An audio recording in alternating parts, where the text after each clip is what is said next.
Io sono qua per dirvi che giocherò le due mie ultime partite al Milan. Io vado a continuare la mia carriera, ma in MLS sono, scusa, un po' emozionato, ma sì, la mia storia con il Milan finisce quest'anno.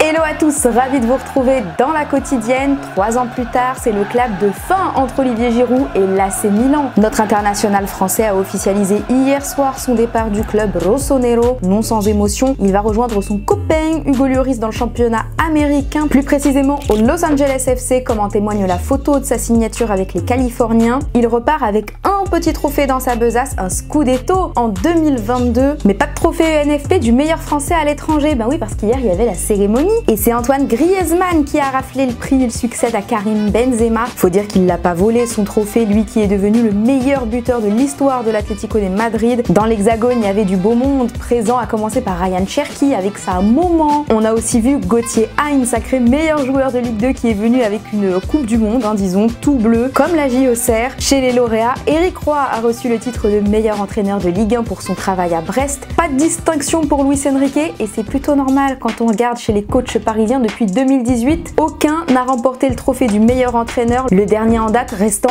Unai Emery.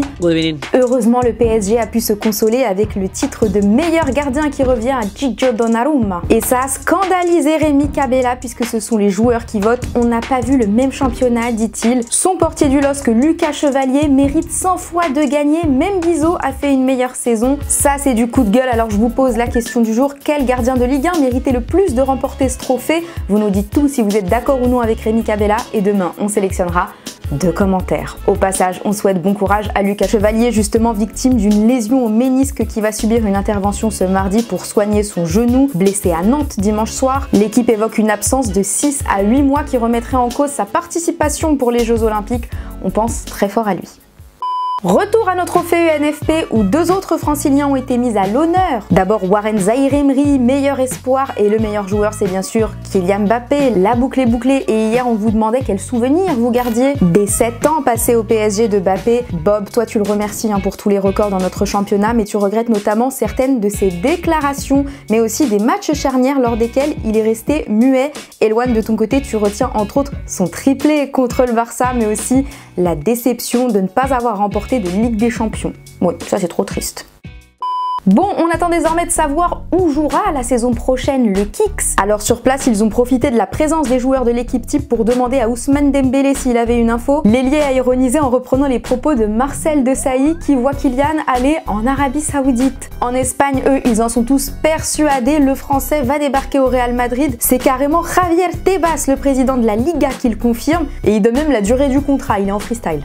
Il sera à Madrid l'année prochaine. La saison prochaine, oui, c'est l'un des meilleurs joueurs du monde. Mais bon, il y a aussi Vinicius et Bellingham. Madrid va avoir une grande équipe. S'ils ont signé un contrat de 5 ans, cela donne 5 saisons d'opportunités. Et dans le Chiringuito, ils en ont profité pour nous lâcher un petit scoop. Peut-être que Kylian Mbappé se transforme en Gareth Bale, on sait pas. Le ha pedido a esa gente que está trabajando aquí ya para su adaptación que le encuentren un campo de golf cerquita de casa, en La Moraleja, que quiere jugar al golf y que ya se lo tengan preparado para cuando venga a Madrid empezar a jugar.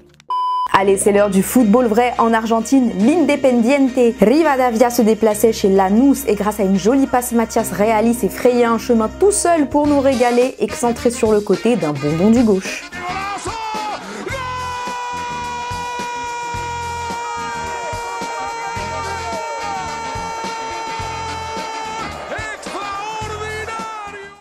Sans transition, ce soir, Tottenham reçoit Manchester City pour un match à grands enjeux. Les Citizens peuvent prendre le lead avec 2 points d'avance sur Arsenal en cas de victoire à une journée de la fin du championnat. Voilà qui n'arrange pas les affaires des Gunners et notamment de ses supporters du groupe de l'Ashburton Army. Des fans d'Arsenal qui visiblement préfèrent voir l'ennemi Tottenham gagner. Ils ont donc décidé de faire exploser des feux d'artifice la nuit dernière à 2 h du matin, cagoulés, sous les fenêtres de l'hôtel des joueurs de Manchester City. Ou presque, parce qu'un journaliste de la BBC a expliqué que les hommes de Pep Guardiola n'étaient pas là. Ils devaient plutôt arriver sur Londres dans la journée de ce mardi. C'est raté, donc il l'a échappé belle l'ami Guardiola qui est déjà assez sous pression comme ça. En conf hier, il était révolté lorsqu'on lui a dit qu'il était normal que Manchester City remporte le championnat avec l'argent dont dispose son club.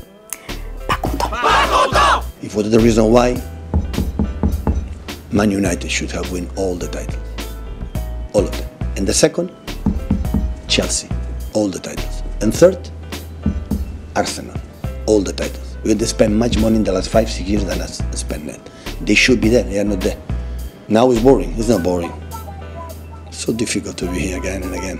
Puisqu'on parle de Manchester à United, it's time to say goodbye. Ce midi, on a appris que Raphaël Varane quittait Manchester à la fin de son bail en juin. Celui qui est chez les Red Devils depuis 2021 n'avait plus joué depuis le 4 avril dernier suite à une blessure. Il espère pouvoir être de retour pour le dernier match et a promis dans tous les cas de faire ses adieux à Old Trafford avec beaucoup d'émotion.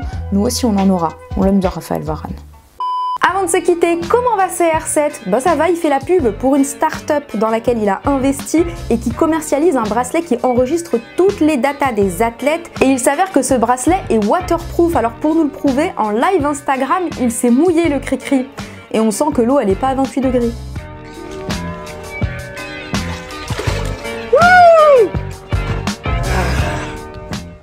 Et voilà, c'est déjà la fin de la quotidienne. N'oubliez pas J-2 avant la liste de Didier Deschamps pour l'Euro 2024. Ce sera en direct et en exclusivité dans le journal de 20 h de TF1. Et d'ici là, on se quitte en images et en musique. Ciao! Spend this bread on jewels or spend it on smoke, man, spend it on both. Counting up this money from O or money from shows, man, counting up both. Paps in the pattern business and a pattern up home, man, pattern them both. Feds jam me up for works and smoke, trying to do me for both. They want me back on sauce, choosing chips and rice, trying to pattern me both. But I'm on road, yeah, the bones brown ones, I get loving from both. Money and success, just let a young nigga go govern up both. C'était votre programme avec Winamax. Winamax, le plus important, c'est de gagner.